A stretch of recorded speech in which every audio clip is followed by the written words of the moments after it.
चला आज बनवूया पाणीपुरी. पाणीपुरीसाठी घेतले सफेद वाटाणे, ते धुवून घेतले आणि लावले कुकरला.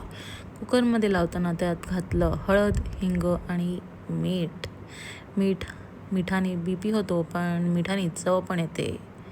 What is life without some नमक इश्क का.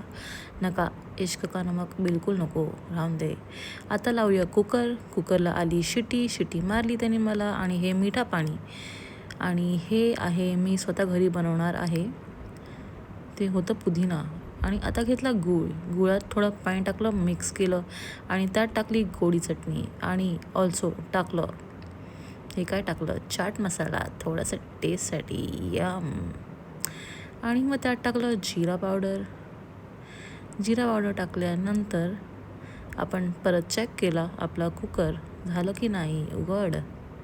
हा प्रॉब्लेम आहे आमच्या कुकरचा, उघडतच नाही, कितीही नाटक ते. आणि हे झालं आहे आपला रगडा रेडी. साधारण 10 शिट्ट्या मारल्या कुकरने मला. Like if teaching bro, like what. कुकरला शिकवायला लागेल जरा. ओके, आता बनवूया पुदिना चटणी. ही पुदिना, मिरची, आलं, लसूण, कोथिंबीर आणि थोडंसं पाणी टाकून छानपैकी ग्राइंड करून घ्यायचं. एकदम तिखट, झणझणीत, नाकातून पाणी सुटलं पाहिजे. आता टाकूया जिरा पावडर, त्यामध्ये थोडासा chaat masala again for flavour, आणि टाकूया ही ग्रीन चटणी. एकदम तिखट, नाकात जातो वास त्याचा.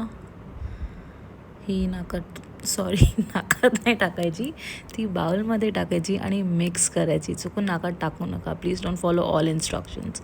मीठ टाकून, पाणी टाकून मिक्स. आता बघूया नेक्स्ट काय करतोय आपण. हे पाणी टाकलं मी माझ्या हॅरी पॉटरच्या बॉटलमधून, आणि ही रेडी आहे आमची पाणीपुरी. Wow, yummy.